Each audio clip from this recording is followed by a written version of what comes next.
This weekend, we saw the battle of the Saints, Midlands and Southern Suburbs. We chat about all that tonight on Rugby on 216, brought to you by Thirsty.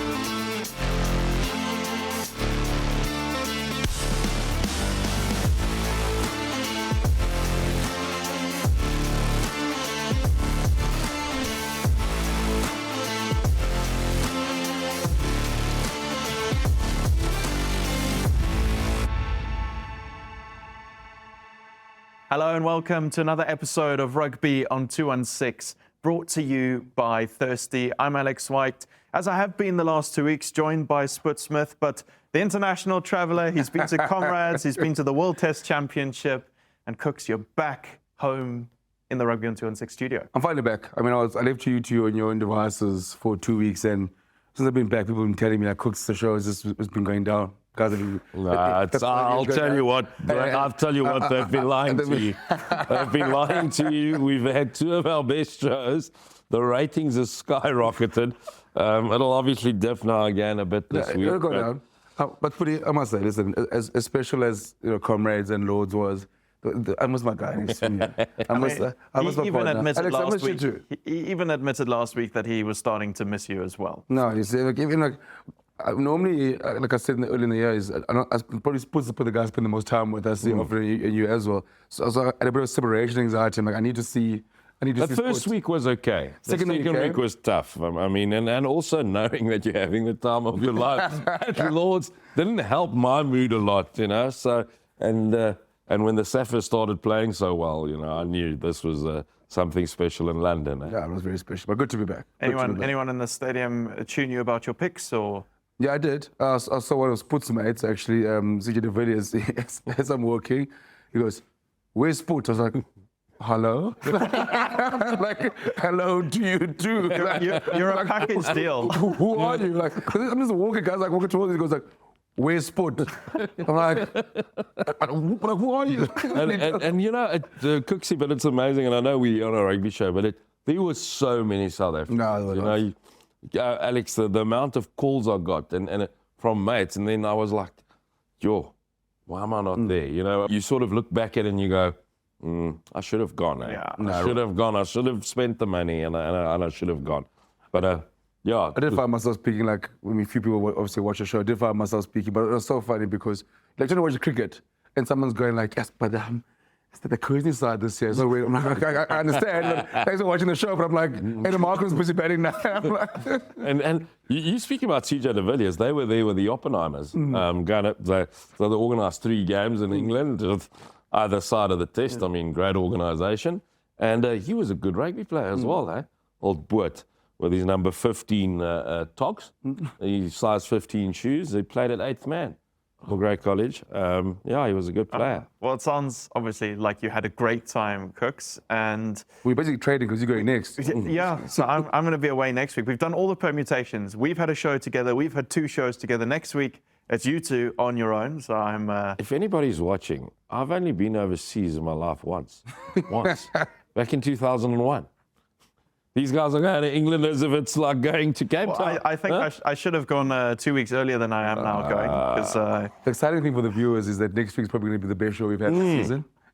It's going to be absolutely fantastic. I will enjoy watching Lando Norris win the British Grand Prix, and it won't matter to me. Or it's going to rain every day, but I hope not. Right, let's talk about the picks, because you guys got 4 from 4. Both of you obviously went the same way with our... They're all quite big derbies this week. You went the same way for each of them. It's the first time we've had a board full of green, so that's something that's quite exciting to see. And yeah, let's start with St Stithians, St John's. That was a game that St Stithians were leading, I think, 22-0. 22-0 They were at leading halftime. 22-0 at half-time, and then St John's came roaring back into life. Yeah, it was. Look, derbies, they're just different. If you look at those scores, and that's the first thing that's striking. If you look at the corresponding seasons the sides were having, you would say St Stithians would win by more than 4. You would say Hilton would win by more than 9.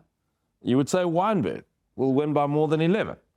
Probably the Rondebosch Bishops results, 21 points, sort of par for the course if you look at the 2 seasons. But derbies just bring it closer, Cooksey. And the St Stithians one was a special one because it was the 8th Pink Derby Day.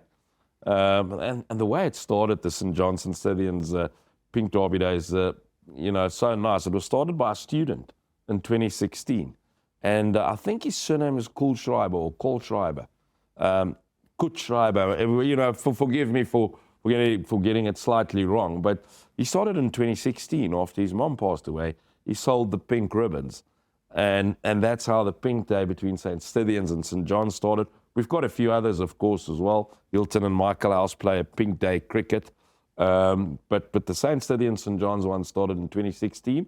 It's now 5-3 to St John's after this weekend. St Stithians with their 3rd win in the Pink Derby Day. And well deserved in the end. They were very good in the first half. Then they went through a sort of a 25-minute lull. And in the last 10 minutes, they were the better side again. So, yeah, well deserved. So I've got to mention Luke Thorold. Got to mention him. The king of the match. King of the match. Number 4, he got a yellow card, but there is a proper lock forward. South African schoolboy systems have a lot of locks that'll become flanks that play a lock at 4 and 5, don't always. This youngster is 197, 107 kgs. He's a lock. He's not going to become a 7. He's not going to become an 8. Luke Thorold is a number 4 lock, and I'm very excited about him. I don't think he's been signed by a union.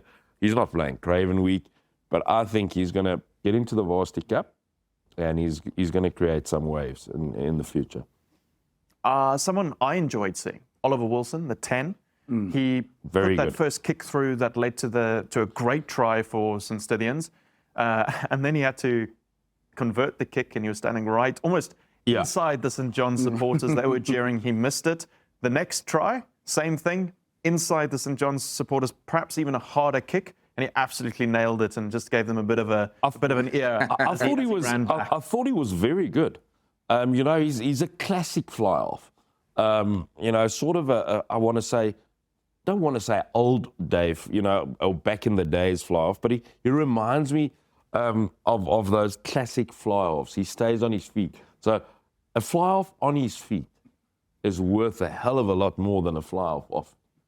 And he plays that sort of a brand. So, and Josie must stay clean. Yeah, I don't want to go that far, but remember that... we said that at Paul Ruiz. When we had those tens 2 with the fly-offs cleaners. with the clean jerseys. Yeah, that was an amazing day. But yeah, I thought... So in the end, St John's, wonderful performance. One of their better performances of the season. Especially that second half. Katlego Lynch will be very proud of his men's comeback and their spirit in that match. But in the end, I think a deserved independent schools victory for St Stithians.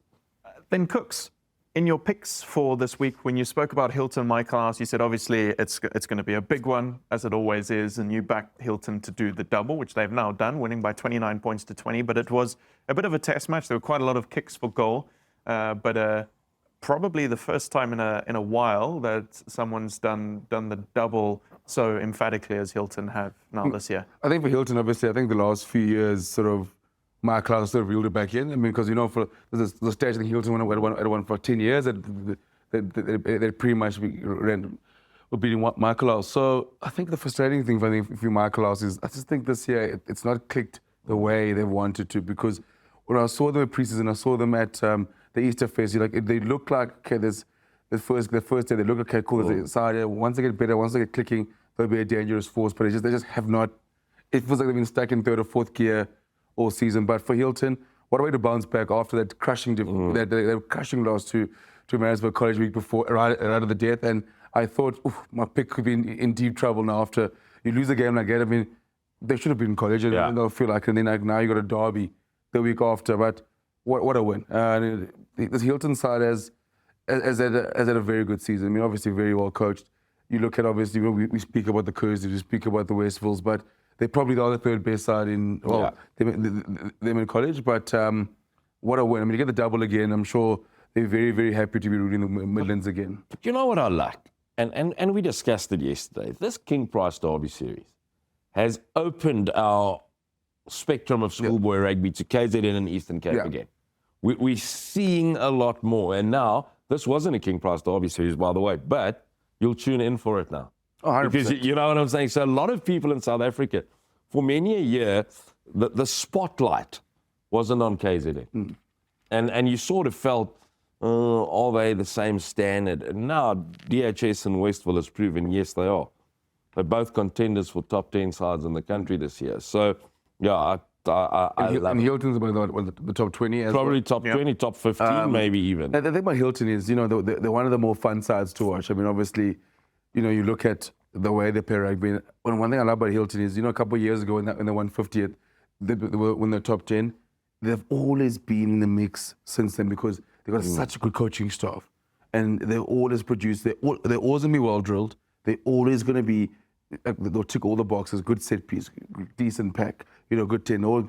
And now, like, when they get the special players in, that's what happens. You get the double of a Michael House. And so listen, I got a few mates. I mean, Joburg was quiet this weekend because Joburg was down in the Midlands. The Michael House Oaks won't be too happy. The groups have been quiet now from what I'm seeing from the... I'm just glad the Hilton Michael House, there wasn't any vacillating in goal like we've seen the past two fixtures. So they've learned about that. Wynberg Sacks, interesting one. Half-time it was 7-all. Sacks were probably performing a bit better in the first half than Wynberg. They had a couple great rolling mauls, but they just couldn't convert that momentum into anything. And then in the second half, under the leadership of the king of the match, Akin Ahmed, they kind of, Wynberg put it away. Yeah, look, Sacks not having their greatest season. So it's actually a commendable performance by them. In all honesty, I thought the margin would be bigger. The amount of rain on Friday that fell in the Western Cape made the playing field perhaps slightly more level than it would have been. So a good result nonetheless for Wynberg. So their dream of the Grand Slam is still alive. Miranda Bosch isn't. Now I'm saying that because of I picked Ronda Bosch for the Grand Slam, remember, and my big calls. But a good result. Yeah, they've got a classy side, you know. Akin Ahmed, like you say, leading from the front. He's a special talent, and he's already, you know, earmarked for bigger things.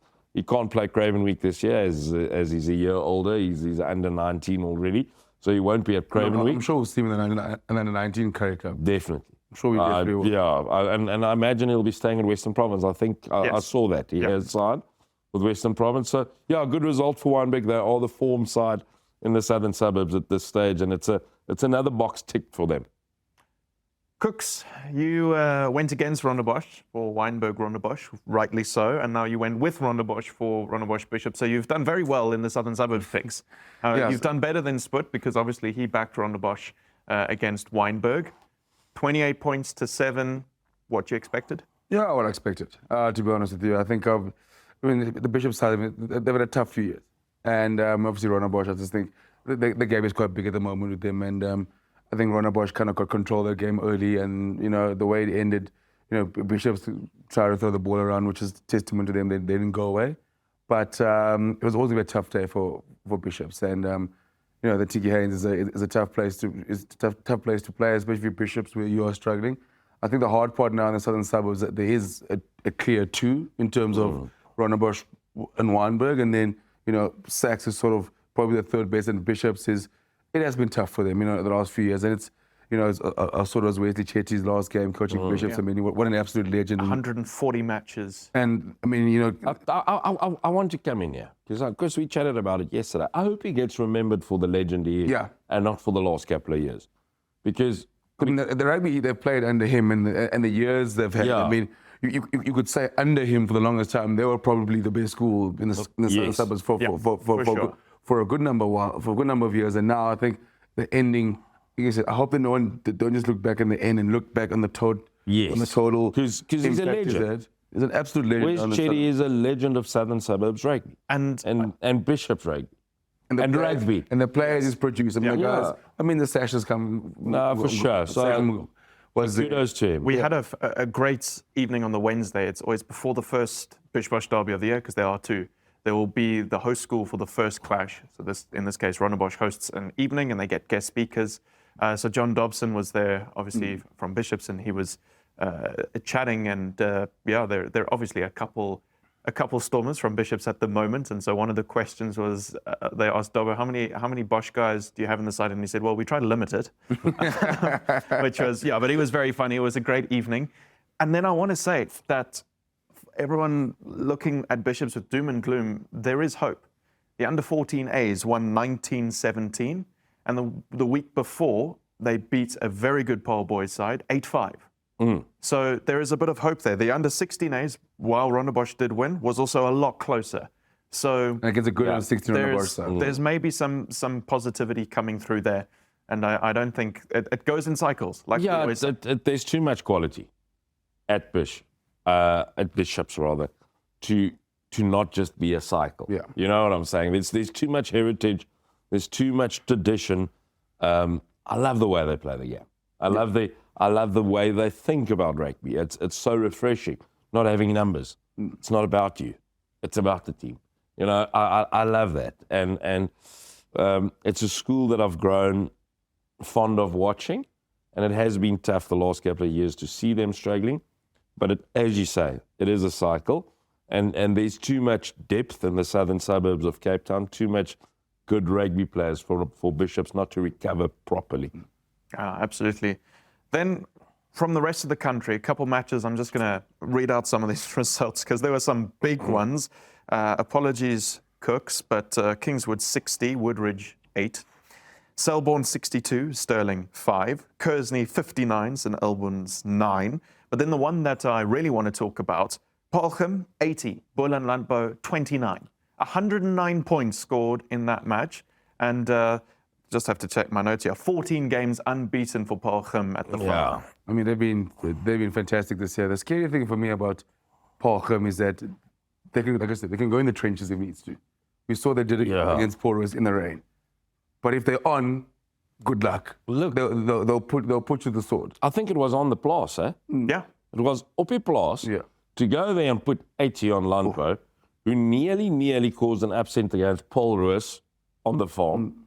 Is something. It's something else. You had marvelous Marcus, 5 tries, 9 conversions, 43 points. More than half of A pretty Polcham's decent outing points. on a Saturday afternoon Not too for an bad. 18-year-old. 43 points against Boland Landbou. Look, it's not 43 points against a non-competitive school. It's 43 points on the farm against Boland Landbou. He's redonkulous. He's classy. You know, it's been a struggle for them. And here's the interesting part. Remember when you asked me a couple of weeks ago about the look into the future for the Paul Derby? The Paul Derby, yeah.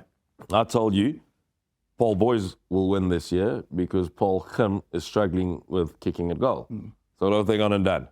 Now Marcus Miller is kicking at goal. They listen to you. They Listen to you. And I mentioned the fact that maybe he must take over the kicking because he has, on occasions this year, taken it over with some decent success. And there you go. Now they're sort of honing him to be their kicker out into schools because they know he's a man that'll be able to handle the pressure on inter-schools day. Yeah. Paul Gim does nothing by chance. Everything is calculated. And if that is a move now by Peter Rousseau and Helmut Leerman, I mean, I'm not sure. I didn't see the starting lineup. Maybe Kuhn was injured or whatever, so I didn't see who started the game. But if that is a ploy, you can bet your bottom dollar it's been well thought out, it's been well spoken about, and that'll be their tactic. For sure. Well then, guys, that's the recap for the week. The most exciting part of the show for you this week is that those 68% are going to become 70%. So you each have 31 from 44 picks as at the 21st of June. Well, see, with us back at 70, if he gets his one wrong today and dips back into the 50s, we're allowed to fire him. Sorry, Because we're at 70. Not dip back into, I am already in the 50s. Yeah, so it's a fireable offence It's now 58. because we're on 70. 58%. You know, seven from you know 12. what? I left South Africa behind Sport. I'll come back tight. And you're still tight. Sport, I've been chipping away, and then after Craven Week, I go on top. Next week, without me, you guys are going to make some picks looking ahead to Craven Week. You also make some big calls. Of course, you've said that the Sharks are going to win the whole thing. The two of us main both match. said that, I think, in the the main unofficial call. main match of Craven Week. Well, guys, we're going to take a quick break now. But when we come back, we are going to pick our first ever Thirsty Machine of the Week. Before that, here's a quick message from Cheslin Colby. No contest this week. The Machine of the Week was an easy pick. The guys will reveal who it is right after a quick water break with Thirsty.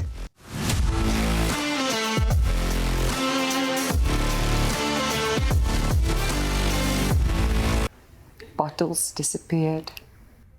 Profits vanished. It wasn't theft. Our biggest customer became our biggest problem. I wouldn't call it a problem. He just likes to gooi a few with the boys. The guys in the first team used to call him Camille. Because he was so tall. No, not Camille Per, Camille. He used to drink 200 liters of water in 3 minutes after practice, like a bloody camel. Is this true, Evan? Yeah, most of that is true. I am thirsty.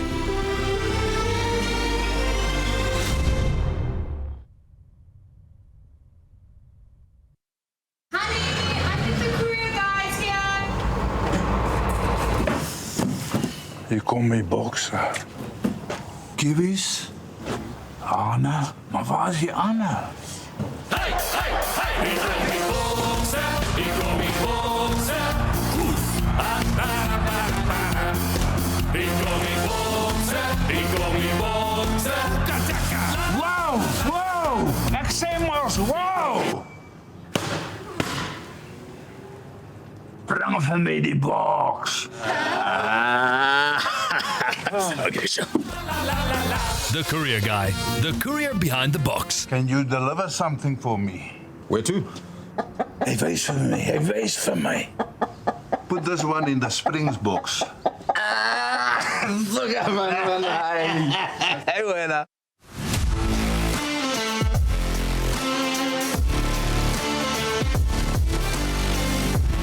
Welcome back to Rugby on 216, brought to you by Thirsty. Got a quick message from Cheslin Colby to tell you what's next. Plenty of talent on show this weekend, but one player was clear to stand out. It's time for the guys to crown the Machine of the Week. Well, thanks to Cheslin, it is the first ever Thirsty Machine of the Week that we're going to crown. And like he said, it's a pretty easy decision this week. We've gone with Marcus Miller from Paul Gym after that performance we've spoken about, scoring 43 points himself, 5 tries and 9 conversions. Marvellous Marcus, like I like calling him. No thrills, no fuss, no funny business, just a brilliant rugby player. No ego there either. He's just a dominating force in South African schoolboy rugby. He has been a cat above the rest, to be honest, in 2025, and probably South Africa's schoolboy prodigy. Probably Machine of the Year. Yeah, I mean, well, we're gonna crown a Machine of the Year at the end of the year. Look, it's going to be very, very difficult to upstage the first Machine of the Week for the Machine of the Year. I'm just saying that somebody's going to have to be rather brilliant from here on in. I mean, 43 points. I mean, it just shows how special it is. And I mean, you can go back to the whole year. Speaking about Marcus Miller, I mean, we've waxed lyrical all season, but I think for me, like, that's probably the individual performance of the season. I mean, I don't think there's anyone else who scored 43 points on their own. So Rondebosch got excited when they beat Boerland, scoring 50 points. He's nearly scored that many points. Yeah, on his own. So I remember seeing a little clip, and I mean, we all know another prodigy is Ethan the Tank Adams, and I saw a little clip where somebody asked him, you know, who's your biggest opponent, and he just went straight up, Marcus Miller. You know, he's a class act, and And well done to him, and well done to Polcham on that big win. And we're going to get to see both of them at the national weeks. That's exciting. And hopefully we'll get to see them at the international series as well. So some decisions by the selectors about positions and things, and that's going to be quite interesting. Just on that, there was other great performances as well this weekend. Not quite as great as Marquez's, but I thought Luke Thorold, like I said, was absolutely superb for St. Stithians. Yakin Ahmed, good for Weinberg, and then another fly-off, Sebastian Boshoff for Rondebosch. I mean, Alex will probably wax lyrical about him. I think he said we've got 5 minutes for the section, but I think we're going to go well over now.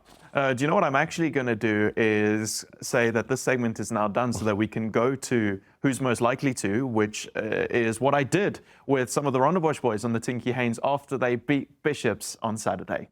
Welcome back to Rugby on 216, brought to you by Thirsty. We're standing for the second time in just as many weeks on the Tinky Haynes, but this time I'm so excited. It's not with Bishops, it's not with Weinberg, it's with Bosch boys. You guys have won 28-7. How are you feeling? You've won the first Bish-Bosch derby of the year. Yeah, no, it honestly feels great. I mean, it's a moment that you wait for, like coming up since Bosch Prep. It's something you always dream about, so it's so surreal for it to finally happen. I mean, and with these two, I mean, I've been playing with Scudder and Harry since under 12. It's just, something we've got 4 prep boys in a row here. Scudder and I played together under 12 province. Under 12 province. Okay, well, that's even more impressive. Yeah. Okay, you're the odd one out, Scudder, but also feeling good after today's win. And you played in 2 matches, so it was a busy day. Yeah, well, I played, I came down from the seconds, and it was quite a tough game. But I think the boys pushed through, and they did actually well. And then coming on for the first team meant a lot, because it's my last Bish-Bosch home. And I'm keen to see what goes on next year. Come back here and start on all boys stands again. 100%. Okay, it's very nice once you put on this tie and there's less pressure and you're just watching and enjoying it. But Matt, Harry, Scurra, what we're going to do today is play Who's Most Likely To. I'm going to ask you some questions about you and the team. Your answers can be about people from the squad, from just the 3 of you. It's up to you guys, and hopefully you don't agree on everything, so we have a bit of a debate. But I'm going to start with the one I always start with. Who's most likely to be the team DJ? No, I would probably say Matt Gulpin in the team. He always loves taking orcs and loves putting his Afro house on. So I would like to say myself, but unfortunately I think I have to say Matt Gulpin, yeah. Okay, you guys agreeing? I think Harry's been humble. Okay. I think it's Harry. That's good. I've been to Harry's house a couple of times. He showed me what he can do on the deck, so I'm going to go with Harry. Is there an anthem for the team? What's that song called again? It's usually maybe like Adele sometimes. Okay, the Weinberg said the same thing. There's something with the Southern Suburbs and you guys in Adele. Yeah. Which Adele song? Or is it just Adele? I think Someone Like You. Yeah, Someone like you. Okay, it's different to Weinberg at least. Yeah. So, well, I'm interested. That's very interesting. There's something in the Southern Suburbs and Adele. I don't know what, but there we go. Who's most likely to DM a Springbok? I mean, Harry messages Josh Neal all the time. No. Oh my word. A little busy. No. I would probably say... It's a tough Have one. to go with yourself. I've given you guys a tough question. I'll go Baptist. See, I bring the higher Perillo. Baptist or Perillo. Okay. So both they're from two, Paul Boys. Both from Paul Boys, both grade 11s, and I think they love rugby, the both of them. And whenever the Bokke are playing, they're quite big fans, and I'm sure they're most likely to. You think they're going to get a reply? No. Okay. Right, fair enough. Who's most likely to fire up the team when the going gets tough? Lutoezi, yeah. Yeah. What's he saying? No, he just always brings the energy before every game. In the game, when he sees that we're lacking energy, he's the guy bringing everyone together. He's the guy shouting, if someone's head drops, he's the guy going to him, bringing him up. Yeah, great leader, great guy. Yeah. And he's always playing with so much passion. I mean, we saw today the couple of breaks and carries he had. He's in it. So he's a warrior, yeah. Yeah. Then sort of a flip side of that, who's most likely to make the team cry from laughing? Matt Gulpin. Sure. Yeah, Gulpin. It's got to be Gulpin. He's just because of his choices on the Orcs, or just he's joking it's just around? because of his hair and how he walks around. It's so funny. You can't just stop laughing. So it's not even something he's saying. It's just his presence. Yeah. All right, it's hilarious enough. Bish-Bosch is quite special because obviously you guys know guys on both teams. I mean, you might have grown up together. People swap schools every now and then. So who in the squad's most likely to make friends with the opponents mid-game? Mid-game? Yeah. Definitely not Connor. Connor enjoys tuning the opponents. He's like a nice guy. Yeah, Dan Cooks. Yeah, He's I'd just say a Dan nice Cooks, guy. Yeah.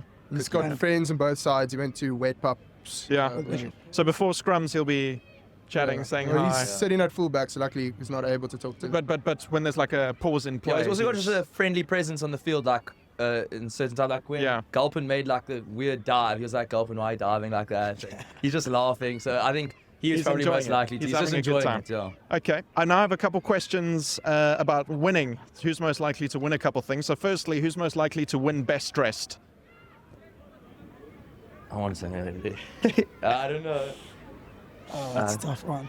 Matt, who's David Kadima. David Kadima. David Yeah, Kadima. okay. Yeah, Yeah. yeah, I'd say Kadima. I mean, see he that. just pulls off individual pieces that others probably couldn't. Yeah, definitely. He can wear loves things that stage. others won't be able to Yeah. like pull off. You know? Okay, cool. Glad we're in agreement there. Now, previously, on other versions, when we've played this with other schools, I've asked who's most likely to win a 100-meter. I've retired that question. It's now who's most likely to win a 400-meter race. Sure. One lap of the track. Ethan. Ethan Williams. Ethan Williams. Yes. Ethan Williams is a 400-meter runner. Yeah. He is, Ethan eh? Williams. So he's I'd say Ethan an Williams. athlete. Yeah. Saw him in the second team game when Proper. he was scoring tries, kicking his own conversions. He's a proper player. Yeah. Yeah, I think Ethan. Okay, Williams. cool. Who's most likely to win a game of chess? David Kadima. David I back Kadima. myself. He plays it a lot. Yeah? He's always on his phone playing chess. Plays it a lot. Okay. He's good at it. Who in the team is like the tactical mind when you guys are decision making out back, pulling the strings? Probably Josh, Harry, and Seb Boshoff. They all Okay. contribute immensely. Yeah, because Josh being the captain, Harry's very experienced. He knows what's going on, and Seb's our fly off. So Yeah. So it's a them group three, effort. Yeah. Okay, cool. Right, then just a couple more. Who's most likely to go pro in a different sport? So not rugby. Cricket. Yeah. Yeah. Yeah. I mean, his name's up in the honours board in the And he's Centenary first-team Pavilion cricket here. captain as well, so probably Yeah. Cooks. Yeah. Okay. Cool. Good one. Who's most likely to be spotted studying in the change room? Valela.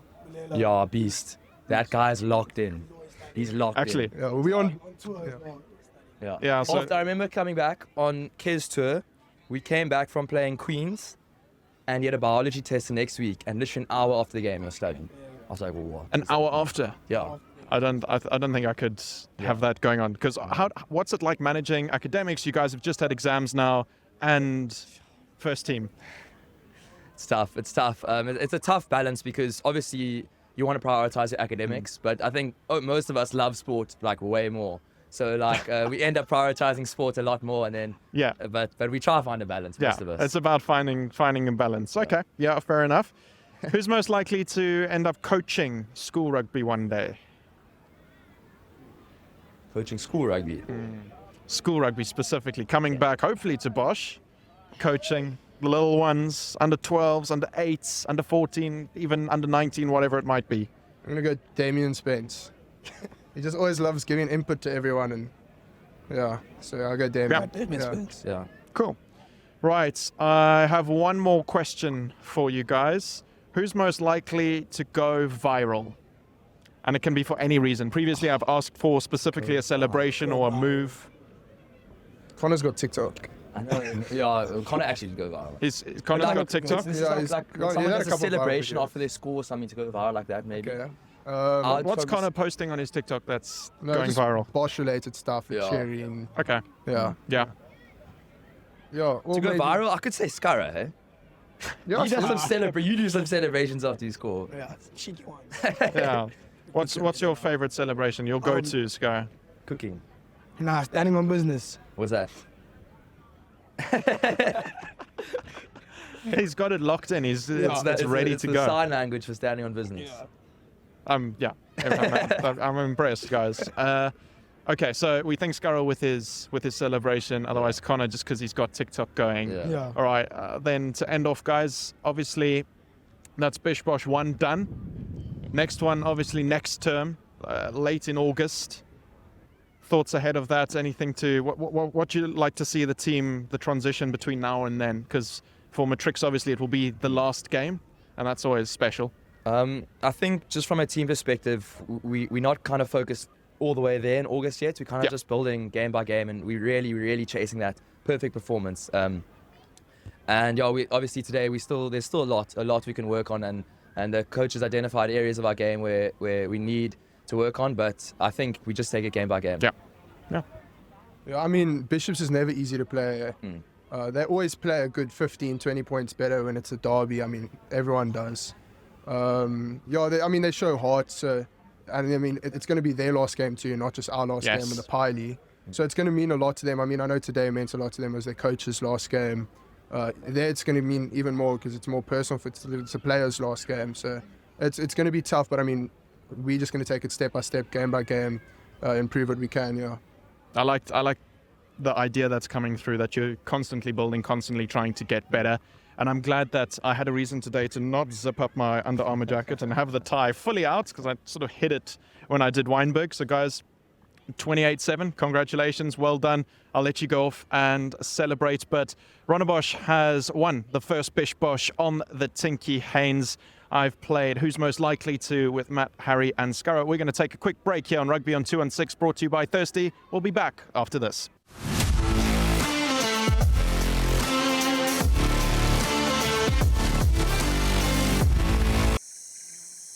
We were lost for 3 days. I told him to ration the water, but he somehow went and drank every last drop in the first hour. I have a family. We urge the public to remain calm. There is no leak. However, we have identified a thirsty individual who's responsible for this water crisis in the Western Cape. You almost left Brackenfell for Waterkloof just because of the name. Almost. Jason, is this true? Yeah, that's true. I am thirsty.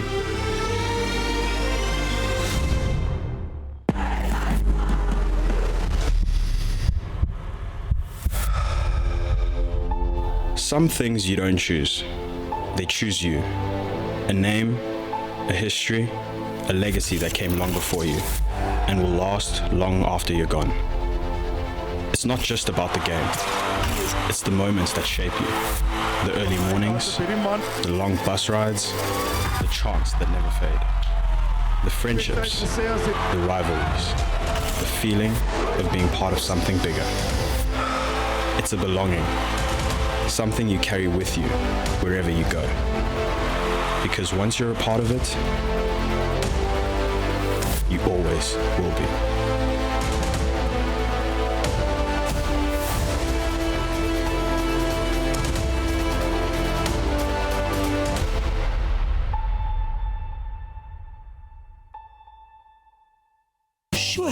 Sure. You sure? Sure.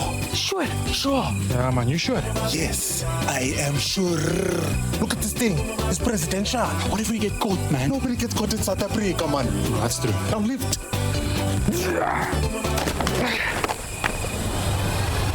I'm sure. Don't just be sure. Be sure. King Price ain't sure. Insurance you can be sure about. Visit kingprice.co.za.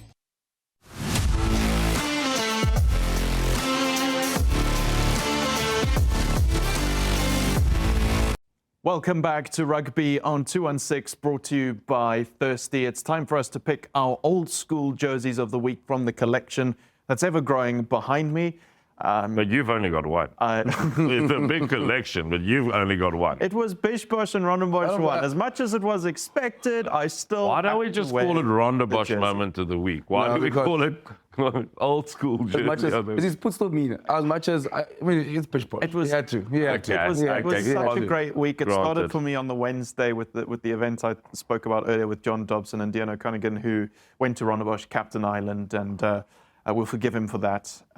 And we're going to Rondebosch. Then yes. Yes. Did you MC the event at least? No, not. No, I just went as a fan. I watched, enjoyed it, laughed. Dobson was very funny. And then on the weekend, did the under 15As, which was lots of fun. Got dressed up, put my old boys tie on, put on my jackets, my Under Armour jackets, and went and commentated the second team with Andy Daniel. And then the under 16A ref was injured and they needed another assistant referee, so I had to change back into my kits. For the first team game? For first team. So they let old boys run touch in the first team game? I have lots of friends in Wow, Bishops and get on very well with the coach. Rondebosch do things differently. You know, I can actually tell you a story. Afterwards, there was in Clark House, the headmaster's house, they have a wonderful post-match function. And Ketz, one of the coaches at Bishops, who organizes the referees there for all the matches, he until that point actually thought I went to Bishops because of how much time I spend there refereeing as well. Yeah. So I must say, I've watched Alex referee a lot of times. The mistakes he makes is not because he went to prep. It's just because he's not great at it. But I mean, there's no harm in it. Really bad. Talk to me about the jerseys you guys have spoken. King Price.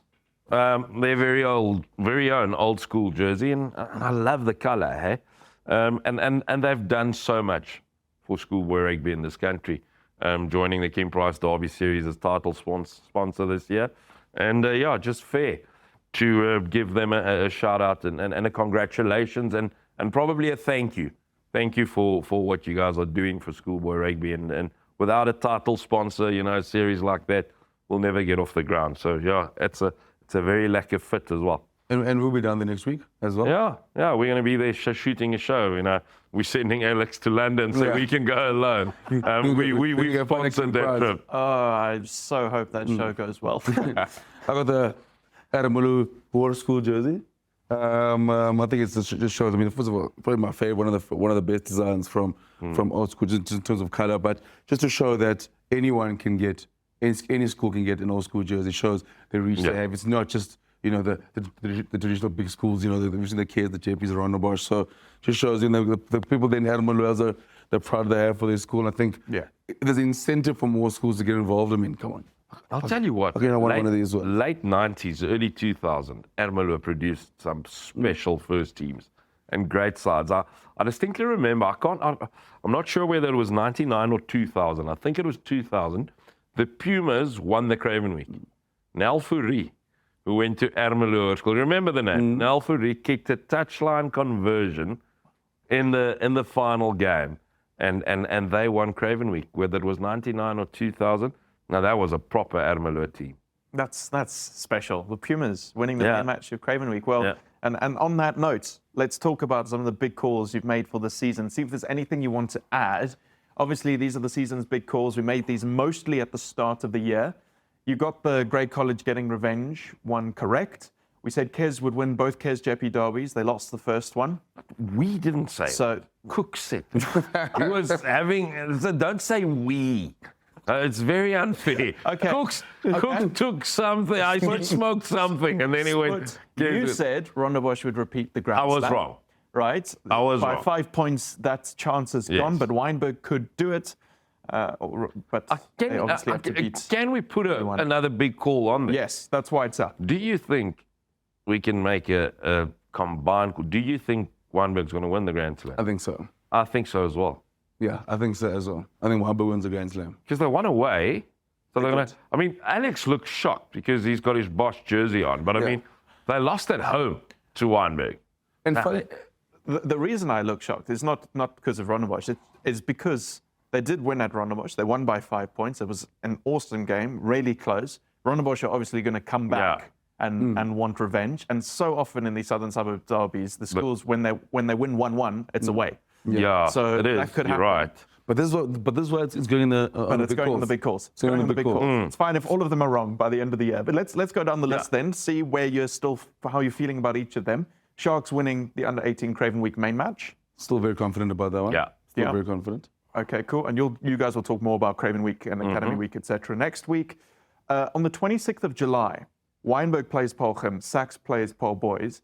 We were sort of looking last year, thinking maybe that there could be an upset of two Southern Suburb schools winning against Paul schools on the day, and you said no, one of them will at least lose, if not both of them. I think Weinberg maybe have a chance there. They nearly beat Paul Boys, but Paul Gym's been so good. I'm worried about that big call. I think they both probably might go down. But it's all right. The call is then still right. But look, it's going to be an interesting game, and I'll tell you why it's going to be an interesting game. Weinberg versus Paul Gym, because it will be at Weinberg. Yes. And where's the bad game? every side has one bad game. Doesn't matter how perfect you are. Was the bad game against Bosch in the shortened fixture when they drew? Was the bad game against Affies? Were they bad enough, you know, in those two games to say that was our bad game? So for Peter Rousseau and his men, they'll hope that day is not their bad day, because on a bad day at Wynberg, they might lose. Although, geez, it's going to be tough to beat that Gim side. I really do think there's only one side with a chance to do that, left. And that's Boys Eye on 2 August. But that's just my opinion. So I think should be 2 wins for the Paul sides that day. Yeah, okay. I think a stronger big call maybe would have been Wynberg will beat Paul Gim, but we'll leave it as is. Then on the 30th of August, we'll have the final of the SDC Noordval Cup. Garsfontein to do the three-peat. They had a bit of a moment of nerves against, was it Agia Janssen? Transvalia. Against Transvalia, yes. And in fact, away from home at Rustenburg. That's their blips out of the way. Okay. That's their blips out of the way. Yeah, Garsfontein will do the three-peat. Yeah, I think they might play Transvaal in the final. Yeah. That's my big call. Okay. So we're adding that. So that's 2 big calls. I think Transvaal will get to the final. Transvalia has been playing proper I don't know where they'll play.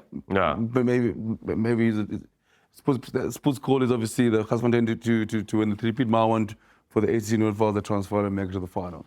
Okay. Awesome. And I'm in agreement with that. Okay. Because if you go and look at current form, definitely they're sort of the second best side. They lost. You know which losses is going to be tough for them. Now do you think we can go back? Yeah, to what I was about. After I'm putting some cream in it now just to make sure. But you know which loss they're going to do is when they went down to Monash. Yeah. 24-22, because they were sort of favourites for that one. And I'm still thinking that's the day that Monash's season turned. Yeah. Because then they came back and had another win the next week, and I think they're going to be much better in term 3.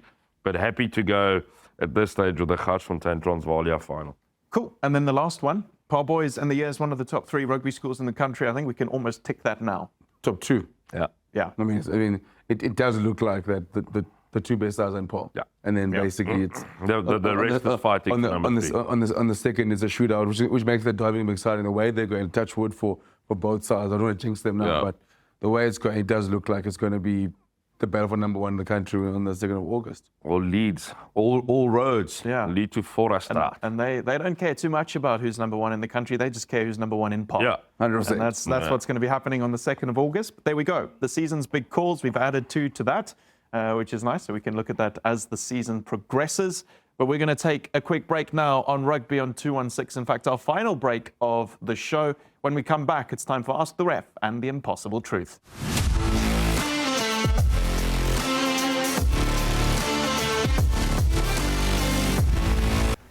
Bottles disappeared. Profits vanished. It wasn't theft. Our biggest customer became our biggest problem. I wouldn't call it a problem. He just likes to gooi a few with the boys. The guys in the first team used to call him Camille. Because he was so tall. No, not Camille Per, Camille. He used to drink 200 liters of water in 3 minutes after practice, like a bloody camel. Is this true, Yevon? Yeah, most of that is true.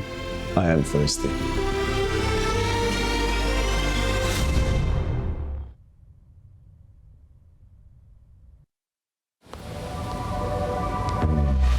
In a world where every second counts,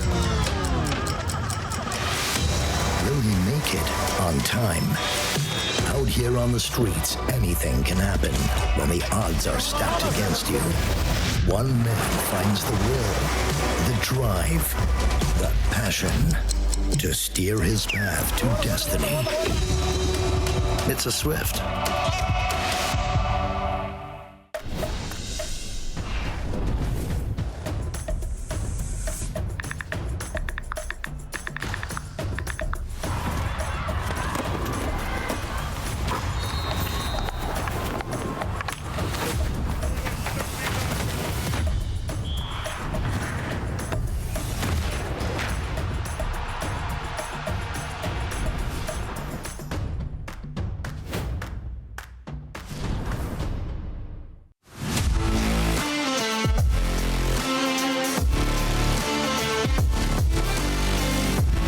Welcome back to Rugby on 216, brought to you by Thirsty.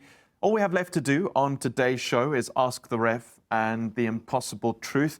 Guys, I've got a couple clips that have been sent to me from some of the matches that have happened this week for Ask the Ref, and then obviously we'll do Impossible Truth now that you're both back. This has been really a nice section, because we've come through a few things that I was even unsure about, and last week in the middle of the show I got one correct because I think we discussed it earlier when he asked me a question about a try and being in goal. But we know the laws, obviously we know the laws, but rugby's got such intricate laws that I love this section. So I'm going to start by asking you guys a question. I'm going to show you a move. Obviously, it was the Midlands derby. We've spoken about Hilton Michaelhouse's first team. But we're going to watch I think it's the 6th or even the 7th team, Michaelhouse. And tell me if you think this try is legal. It looks perfectly legal, but my favorite is it's a great move because it worked. But I'm still trying to figure out they're lying down because he's still there with the job. I think there's less. Look, remember, it is your 7th choice hooker at school. So there's less drawing his attention if the guys aren't standing there, So I think it's really, it's to help the hooker more than it is. So if we watch it in slow-mo here, I mean, he's thrown it quite remarkably straight. They all lie down, and obviously the back line charges up, which if you think the ball's going to go over 15 meters, you're allowed to do, so you can break the 10 meters. And if you do that, your opponents can as well. We've spoken about that on the show before. I think they probably would have scored the try whether they laid down or not. Look, it was an absolutely fantastic throw, getting back to that. Yeah, the throw was spectacular. Down the middle, like a laser, straight onto the back line. It didn't spin the way normal hookers throw. If that's your 7th side or 6th side hooker, he might be South Africa's best 6th side hooker. Look at that. Look at that. No, I see what you mean now. Doesn't spiral very nicely. But he gets it. No, he hits it straight. It's all that matters.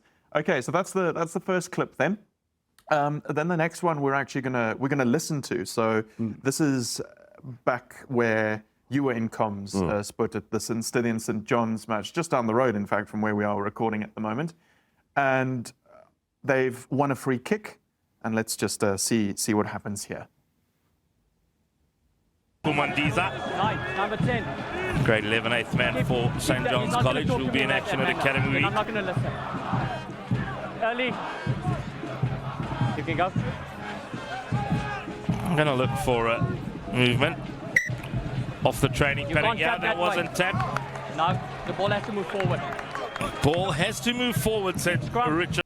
You were quite quick to agree with the referee there, Sput, for not tapping the ball forward. Yeah, it has to move, I think. Yeah. That's the thing. So his interpretation was it has to go forward, but I think, in retrospect, thinking about it, it has to move. Yes. So it can move backwards as well, but it has to move. So you can't step on it. Blowing it up is not wrong because the ball didn't move off the mark, but his explanation was wrong. Yeah. Because, and to be clear, how you take a penalty kick or free kick is the same. There's specific laws that talk about it. You can use the bottom of your foot, just not your heel. So you can technically, by law, kick a ball with like the bottom of your foot, so that's fine. But the ball has to move a visible distance. If it's on the ground, the law says it has to move off the mark. Yes. Okay. And it can be kicked in any direction. Yeah, it can be, I mean, because a lot of times you take the tap by kicking it up. So he could have tapped it forward, he could have tapped it sideways, backwards. That's all fine. That counts as a kick. It just has to move off the mark, which it didn't there, and that's a bit of a coach killer. So completely the right call. It is a scrum turnover as well. It's something you're unlikely to see in non-first team games. Yeah. We usually will just call you back and say, do it again. And this one's just an interesting one because it's something I think with the introduction of new laws, people don't always think about. But we see a nice line out by St John's, and then referees playing penalty advantage. So they have penalty advantage. And then watch this fantastic kick from inside the 50. He absolutely lasers a great 50-22. And then you take the 50-22. Even though you had penalty advantage, it's almost silly to come back and say, right, let's have a penalty, and now you're going to kick it, and it might be worse. Question for you. Do you automatically then take the 50-22, or do you give the side the option? No, you can have whichever's more advantageous to you. So, because I'm just giving, just sort of giving my 5 cents, because a 50-22 can go from just inside your half, to just inside the 22. But if you take the penalty from there, you might get it 5 or 6 meters from touch. So do they give you the option? Can they give you the option? You'll probably have the option. Okay. I'm saying probably, because we'll use a bit of discretion. One like that, where he's absolutely lasered it, probably will say advantage over. Yes. Because you've gained the advantage. It is your line out. You're also allowed to take it quickly if you manage to get there. So for that sort of case, advantage over. If it's a bit more, maybe maybe they do want to kick it, or they kick the 50-22 under a lot of pressure, and it just managed to make it. And if he actually kicked a normal kick, he'd probably put it on the 5, that sort of thing. And the reason for the question is, imagine this. Remember, there is kickers that kick it 53, 54 meters to goal. Especially at the high. So now the score is 18-17. I get a penalty 5 meters inside my half. I want to go at goal. Yeah. Give the option. I think, yes. I think the safe way is to give the option. Because we don't always know actually what is more advantageous for the team. So, and I can give you an example from our under-15A match. We had a penalty advantage inside the 22. The team, I can't remember if it was Roundup or Bishops, they kicked it, and it went super far, massive kick, and the player who caught it immediately knocked it on. And they said, can we have the scrum? Instead of coming all the way back for the penalty, can we just have the scrum there? And I hadn't blown an advantage over yet, and I was like, sure. Because then it's more advantageous position for you to take that. So using a bit of discretion there we go. Love that. If referees are willing and able to do that. My talking is done now. It's time for you guys to give me the impossible truth. Cooks, to catch you up. While you were away, the first week, Sput gave me 2. So he did both statements. I got it right. So I went from... Sput. I struggle with this thing. This is went from 6 out of 11 this is to my 7 out of Achilles 12. heel. We were doing so well. But listen to what he does in week 2. And then last week I was like, right, we can't... Cooks isn't here. We can't just keep doing this. He struggled the first week, so I'll give him the impossible truth. I gave him 2 facts, and I beat him. Yeah. So you see, it's not that easy. Because where did he go, you think? Southern suburbs, no, southern beach. I leave you here to hold down the fort, and Alex is just running ragged. No, I struggle with this. All right, guys, you can send me closer to the 50, or I can get into the 60s today. Are you going down, but? No, we're going to bounce back now. And then then you'll be suspended for 2 weeks. Well, I won't be here next week, so. So, Alex, you ready? Yes. Let's put out our leaders. Yeah, you go into battle first.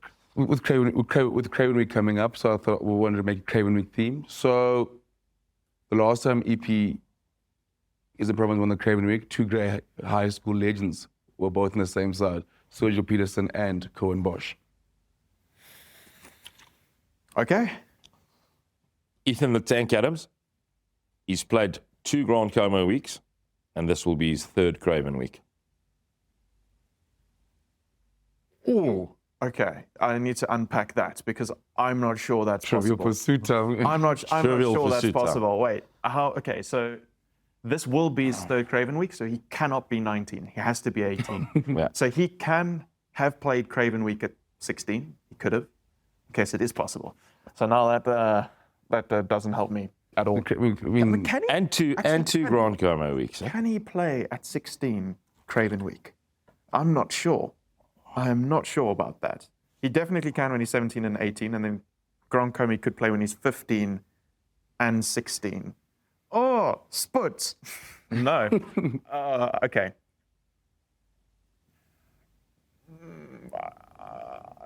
Yours is true.